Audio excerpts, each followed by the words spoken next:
Good morning students. आज हम पढ़ेंगे चैप्टर 15 में प्लांट ग्रोथ रेगुलेटर्स यानी कि प्लांट हार्मोन्स। पेज नंबर 247 पर ये टॉपिक दिया है, इसको ओपन कर लो। Plant growth regulator.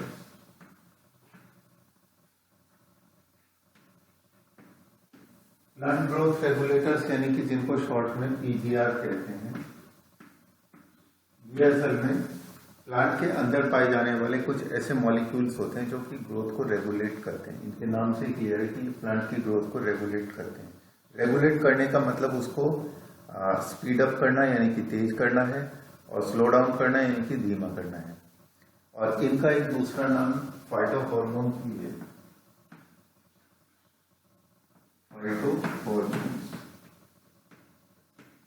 Phyto means होता है प्लांट्स, और हॉर्मोन्स का मतलब तो ये है कि वो हार्मोनल फंक्शन कर रहे हैं। प्लांट्स के अंदर पाए जाने वाले हार्मोन्स को फाइटोहॉर्मोन्स या फिर प्लांट ग्रोथ रेगुलेटर्स कहते हैं। ठीक है, अब ये जो हार्मोन्स हैं इनके बारे में यहाँ पर इन्होंने डिस्क्रिप्शन दिया है। प्लांट ग्रोथ रेगुलेटर्स या फाइटोहॉर्मोन्स के कुछ एग्जाम्पल्स हैं, जैसे कि सबसे पहला जो एग्जाम्पल है वो होते हैं ऑक्सिन। ठीक है, साइटोकाइनिन। साइटोकाइनिन के पास जिब्रेलिन,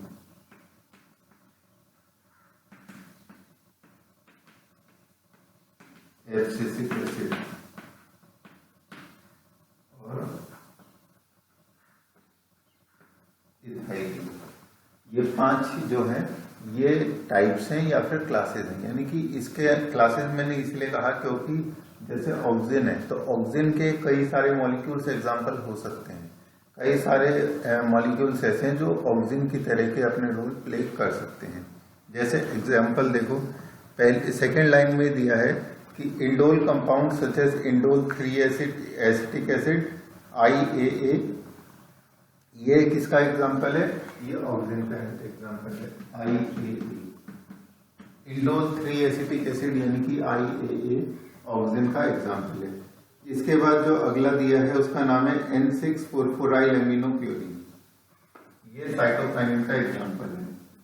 N6 फुरफुराइल एमिनोप्यूरिन किसका एग्जाम्पल है? ये साइटोकाइनिन का एग्जाम्पल है। इसके बाद इसको काइनेटिन भी कहते हैं, फुरफुराइल एमिनोप्यूरिन को काइनेटिन भी कहते हैं।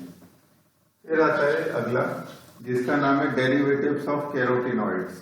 कैरोटीनॉइड्स के example abscisic acid, derivatives of carotenoids. इसके बाद आता है टर्पीन्स, जिसका एग्जाम्पल है जिब्रेलिक एसिड। ये तो गैसियस है। ये जो है सिर्फ ये ऐसा है जो कि गैसियस फेस में पाया जाता है, बाकी सब कैसे मिनरल फेस में पाए जाते हैं। तो ये है एग्जाम्पल 5 अलग अलग टाइप के प्लांट या फिर फाइटो हॉर्मोन्स के। अब फाइटो हॉर्मोन्स जो हैं वो क्या फंक्शन प्ले करते हैं? ये अलग अलग तरह की फंक्शन प्ले करते हैं। जैसे कि कोई सेल डिवीजन में अपना रोल प्ले करेगा, कोई मेरिस्मेटिक एक्टिविटी में अपना रोल प्ले करेगा, कोई इलोंगेशन में अपनी एक्टिविटी प्ले करेगा, कोई फ्रूट की शेप डिसाइड करेगा, कोई जर्मिनेशन में हेल्प करेगा, कोई फ्लावरिंग में हेल्प करेगा। तो सबके अपने अलग अलग फंक्शन है। जैसे देखो, the PGRs can be broadly divided into 2 groups based on their functions. तो उनके फंक्शंस क्या होते हैं? ग्रोथ प्रमोटिंग हो सकते हैं या फिर ग्रोथ इनहिबिटिंग हो सकते हैं। ग्रोथ प्रमोटिंग के एग्जाम्पल कौन कौन से हैं? ये जो ऊपर के 3 हैं ये ग्रोथ प्रमोटिंग में आते हैं, और नीचे के 2 ग्रोथ इनहिबिटिंग में आते हैं। देखो कौन कौन से involve in growth promoting activities such as cell division, cell enlargement, pattern formation, tropic growth, flowering, fruiting and seed formation. तो ये जो सब चीजें हैं ये ग्रोथ से जुड़ी हुई है, इसीलिए ये इनको कौन कंट्रोल करेगा? ऊपर के 3 हार्मोन कंट्रोल करेंगे। इसके बाद The PGRs of the other group play an important role in plant response to the wounds and stress of biotic और abiotic origin. स्ट्रेस का मतलब होता है एडवर्स कंडीशन, यानी कि विपरीत परिस्थितियां, और विपरीत परिस्थितियों में ग्रोथ को इनहिबिट करने की जरूरत होती है, इसलिए ग्रोथ इनहिबिटिंग हार्मोन्स की जरूरत होती है, जैसा कि नीचे के दो हार्मोन्स हैं, है ना। अब ग्रोथ इनहिबिटिंग एक्टिविटीज कैसी होती हैं, जैसे कि डॉर्मेंसी ले आओ। डॉर्मेंसी यानी कि स्टेट ऑफ इनएक्टिविटी, कि प्रॉपर कंडीशन मिलने पर भी सीड जर्मिनेट ना हो, उसे डॉर्मेंसी कहते हैं। इसके बाद क्या लिखा है, एब्सिशन। एब्सिशन का मतलब होता है पत्तियों का टूटकर गिरना, यानी कि पतझड़ होना या पत्तियों का पीला पड़ना। तो वो भी किसका एग्जाम्पल है, वो ग्रोथ इनहिबिटिंग एक्टिविटी का एग्जाम्पल है। PGR abscisic acid belongs to this group. Gaseous PGR ethylene could fit either of the groups but is largely an inhibitor. PGR जो ये वाला जो PGR है इथाइलिन, इसको इसमें इसीलिए रखा जाता है क्योंकि ये फलों के पकने में हेल्प करता है, और फलों के पकने में तुम जानते हो कि फल हो जाते हैं पीले। तो जैसे पत्तियां पीली पड़ के गिरती हैं, उसी तरह फल भी पककर नीचे गिर जाते हैं, तो फल भी वहां से टूट कर गिरते हैं, यानी एब्सिशन होता है, इसीलिए उसको इस इनहिबिटिंग वाले ग्रुप में रखा गया है। अब है नेक्स्ट ग्रुप जिसका नाम है discovery of plant growth regulators, यानी कि इनकी खोज कैसे हुई।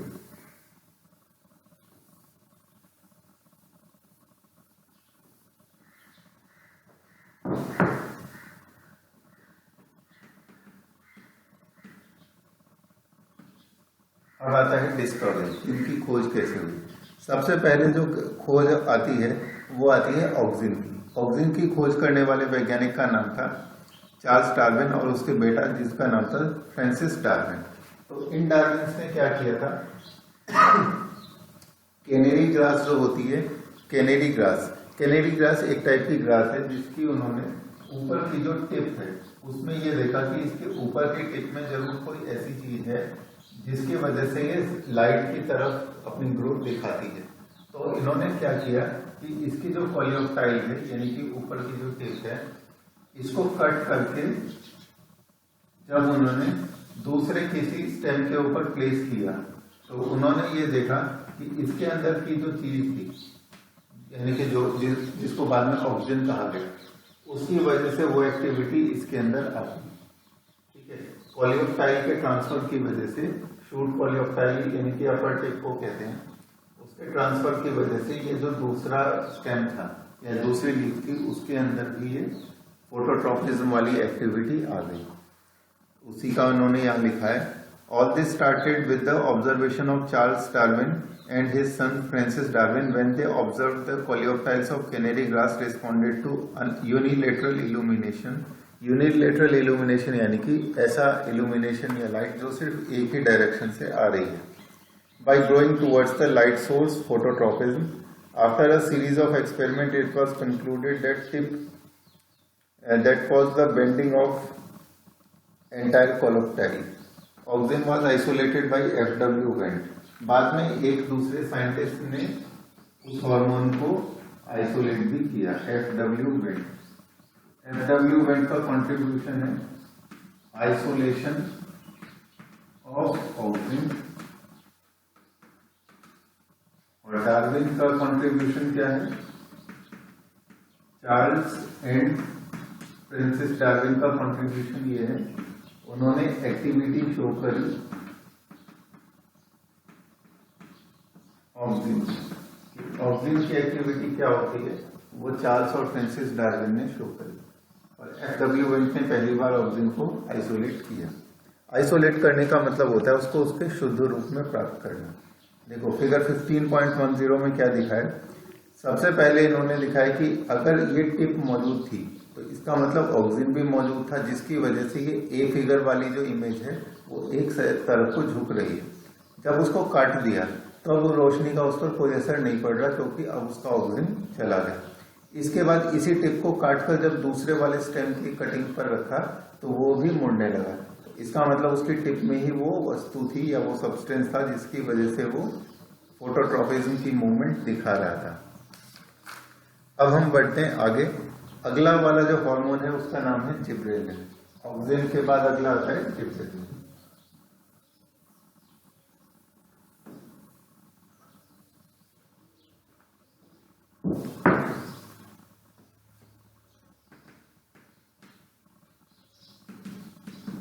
नेक्स्ट है जिब्रेलिन।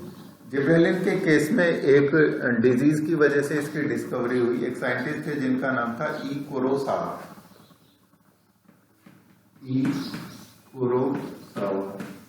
इन्होंने क्या डिस्कवर किया कि सीडलिंग्स के अंदर एक फंगल डिजीज हो जाता था जिसका नाम था जिब्रेला फ्यूजिकोरी। डिजीज का नाम था बेकेनी और इसको कॉज करने वाला जो ऑर्गेनिज्म था उसका नाम था जिब्रेला फ्यूजिकोरी। ये जो फ्यूजिकोरी था ये क्या कर रहा था, ये सीडलिंग का इलोंगेशन कर रहा था। इलोंगेशन का मतलब ये है कि उनके जो इंटरनोड्स होते हैं वो इलोंगेट हो जाते हैं। जैसे सपोज करो ये स्टेम है और स्टेम में जो ब्रांचेस या लीव्स अराइज होती है वो नोड से अराइज होती है। अगर ये इन्फेक्शन कर दे, बेकेनी इन्फेक्शन हो जाए जिब्रेला फ्यूजिकोरी नाम के फंगस की वजह से, तो ये जो इंटरनोड्स हैं ये इलोंगेट हो जाएंगे, यानी कि लंबे हो जाएंगे। पत्तियां और टहनियां एक दूसरे से दूर दूर हो जाएंगी। तो ये बीमारी इन्होंने ऑब्जर्व करी राइस के सीडलिंग्स में इस फंगल पैथोजन की वजह से। तो उन्होंने ये कहा कि इन राइस सीडलिंग्स में अगर हम ऐसा करें कि इन्फेक्टेड प्लांट्स का जो से हम उस चीज को ले लें जो उनके अंदर है और उसको अप्लाई कर दें हेल्दी प्लांट्स में, तो हेल्दी प्लांट्स के अंदर भी वो वाले सिम्टम देखने को मिल जाएंगे, यानी कि इलोंगेशन वाले। तो इसका मतलब ये है कि उनके अंदर कोई ऐसा एक्टिव सब्सटेंस यानी हार्मोन बन रहा है इस फंगल इन्फेक्शन की वजह से जो कि इसको इलोंगेशन कर रहा है। और बाद में पता चला कि वो क्या था, जिब्रेलिक एसिड था। अब आते हम तीसरे हार्मोन की तरफ। तीसरा हार्मोन ही ग्रोथ प्रमोटिंग है जिसका नाम है साइटोकाइनिन। साइटोकाइनिन की डिस्कवरी से नाम जुड़ा हुआ एक साइंटिस्ट का जिनका नाम है स्पू का नाम लिया जाता है न्यूट्रिएंट मीडियम बनाने के फील्ड में। न्यूट्रिएंट मीडियम यानी कि अगर हमें कोई प्लांट ग्रो करना है सॉइललेस कल्चर में, सिर्फ वाटर हो और सॉल्यूशन के अंदर बहुत सारे मिनरल्स हो, तो उसमें अगर हम कुछ ऐसा सब्सटेंस ऐड कर दें जो कि ग्रोथ को प्रमोट करे तो प्लांट की ग्रोथ प्रमोट हो जाएगी। न्यूट्रिएंट्स तो उसके पास हैं ही, लेकिन उसको हमें कोई न्यूट्रिएंट भी देना पड़ेगा। देखो क्या लिखा है, and his co-workers observed that from internodal segments of tobacco stem callus mass of undifferentiated cells। अब ये एक नई टर्म आई, कैलस किसको कहते हैं, undifferentiated mass of sales.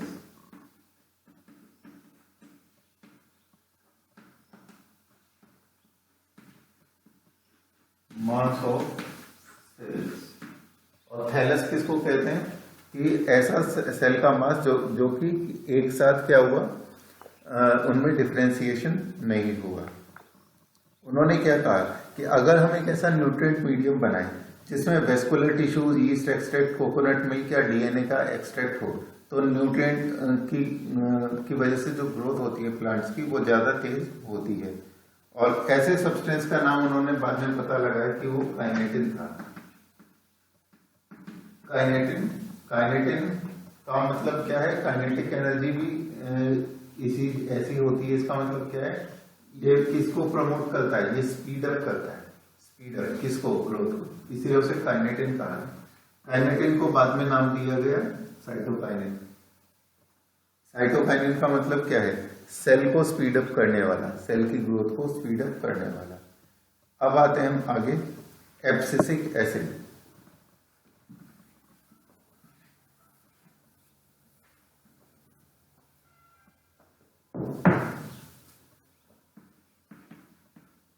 Abscisic acid next जो है उसका नाम है एब्सिसिक एसिड।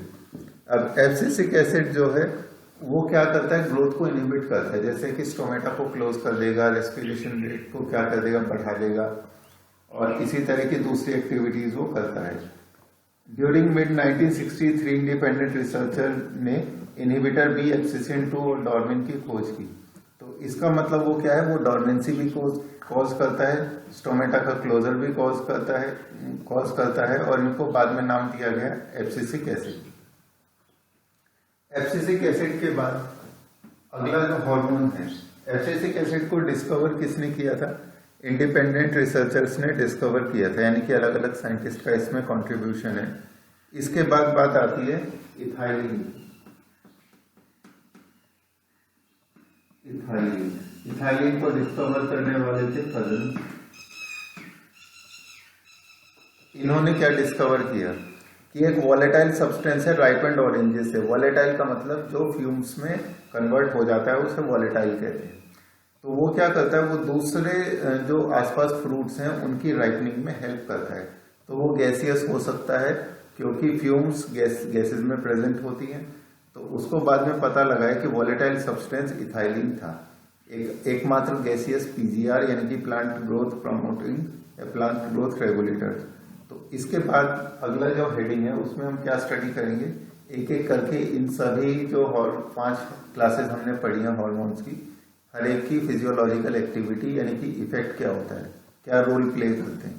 जैसे कि ऑक्सिन है, इसके क्या क्या रोल है, जिब्रेलिन के क्या क्या रोल है, साइटोकाइनिन के क्या क्या रोल है, इथाइलिन और एब्सिसिक एसिड के क्या रोल है, ये सब हम पढ़ेंगे नेक्स्ट पीरियड में।